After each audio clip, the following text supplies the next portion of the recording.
This video will discuss the features and show how to operate the HAL Technology HFX205 handheld formaldehyde meter. When you receive the meter, it typically comes in this package. And let's open the package. In the main compartment, we see the handheld set and the optional humidity temperature probe. In the accessory compartment, we have the universal adapter, which can be used to charge the battery or for continuous operation of the meter. It supplies 100 to 240 volts and comes with the appropriate electrical connection for your locale, either US or European plug. That plug can be adapted to any other plug since it's a universal adapter. Also in the accessory compartment is the USB cable, which is used to download data to the computer. And the CD, which has the software to install on the computer in order to download the data. We also have a calibration certificate in the accessory compartment. Let's put all those items back together. Close up the accessory compartment. The unit is handheld, unique in the sense that it's also easy to use and has an internal pump. Most competitors have diffusion type products. Because of the internal pump in this unit, one can attach a tubing and sample under cabinets or other hard to reach places. This model is the HFX205. Thousands of these units have been sold since its introduction in 2010, and it is CE certified. It replaces the HFX105. The power and data ports on the HFX205 were on the bottom on the HFX105. The HFX205 also allows temperature compensated readings. It has a newer, more stable sensor with low offset and 0.01 ppm sensitivity. It also has a doubled battery lifetime of greater than 7 hours and has the option for ports for analog output. Now let's look at the unit, the handheld set itself.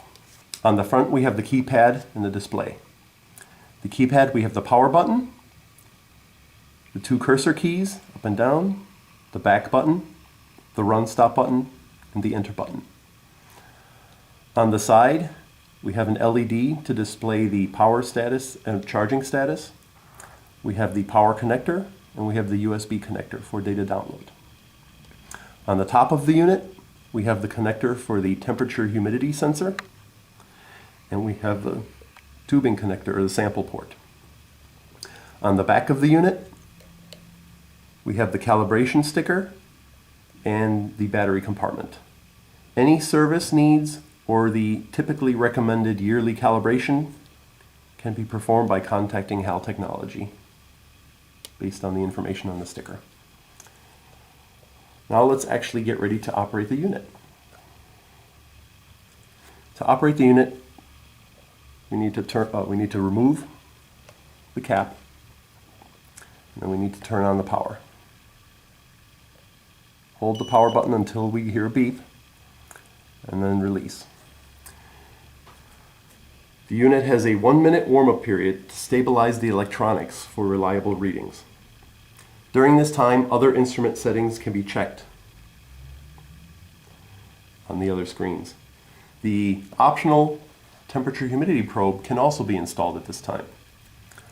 The temperature humidity probe has a notch that needs to be aligned with the notch on the connector. And once located, just grab on the top and press down onto the unit. Do not rotate, just simply press down. To release the probe, grab the knurled unit and pull up. And again, to push down, align the notch and press down. Okay, and we see we have 2 more seconds left for our electronics warm-up. Okay. Now we will actually start acquiring data. The unit is already ready to acquire data. All we need to do is press run. We hear the pump turn on, and we're acquiring data. In this case, we're sampling from clean air, so we have 0 ppm. There's a remote chance we may see 0.01 ppm randomly show up, but at this time it will be 0. In order to store a value while we're running, we can press the enter button. One data point has been stored in the memory of the unit. For demonstration purposes, we will store 2 more data points, and then we can actually stop running the pump. One last detail on the main screen is we can change the units displayed from ppm to milligrams per cubic meter by pressing the back button. And pressing the button again changes it back to ppm. Okay, now moving on to the next screen, if we go up, we enter the browsing screen. To enter the screen, we actually need to press the enter button, and we display our previously acquired data. In this case, we have 3. We're seeing the third of 3 data points. If we scroll down, we see the second of 3 data points, and we see the only difference today will be a change of timestamp, since our readings are all 0. And we see the first. So moving back up to the second, when you're on the browsing screen, you can also delete data points, if necessary, by pressing the enter button. You come up with the delete screen. If you did not want to delete that entry, press the back button. Going back to the deletion option, we can press either one or all of the entries by changing the choice with the cursor. Either cursor will make the change. In this case, let's delete 1 entry, the second out of 3 entries. We will now have 2 entries left over. And if we repeat the process once more, we can actually delete the remaining entries. By pressing all, waiting a second or 2 for it to delete all the values. Now we're done with the browsing screen, and we can go back. The next screen we can look at is the settings screen. On the settings screen, we press enter to actually place the cursor onto the screen. We can move between parameters by using the cursor keys, and we can scroll to any parameter desired. To change a parameter, we press the enter key, and we can change the value. And once you've set the value, you press enter to store that value. And we can move along the screen to any value desired and make said change. The alarm setting is the ppm value at which an audible alarm will occur. If that value is 0, no alarm will occur. In this case, the set will alarm at 0.3 ppm. Again, one can enter and make changes as necessary. Moving to the save option, it's currently set in the manual option. If we'd like to change that, we can change it to an automatic option. If we change that to 1, it will be 1 minute between recordings, automatic recordings. We can change that to 2 all the way up through 9. So we can keep scrolling up till 9. At this time, let's change it to 1 minute per recording. During the automatic recording mode, we can still press the enter button to take other data points at other times. Okay, now we're done with the settings screen, and we press back to get the cursor off of the screen, and we can move on to the calibration screen.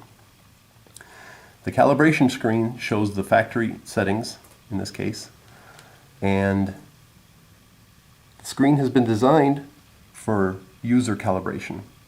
So following the instructions in the manual, assuming I actually took a calibration point and I want to change, say, the value of my upper entry, I can choose that, say it was actually 1.2 ppm.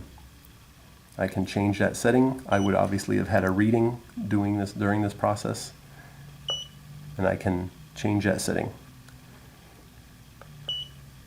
If I want to go back to the factory default settings, I can actually choose reset, and doing so, we see that we went back to 1.0 ppm. That is all there is for the calibration screen, and that completes the menu options in the unit. We can turn the unit back on and continuously run, and at this time, again, point out that the main screen dims when we're actually operating the unit to save battery power, because you can operate for long periods of time.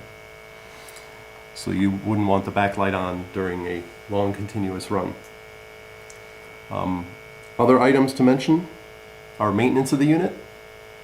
When the unit is stored, the red cap should be placed over the sensing port to keep the sensor isolated from the environment. You don't want air flowing through and potentially contaminating the sensor when it's not in operation. Also, after high exposure, the unit should be run in a clean environment, whether it's a clean office or outside in clean air, so that the unit's reading goes to near zero before shutting the unit off. That way there's no excess formaldehyde stored within the sensor during storage.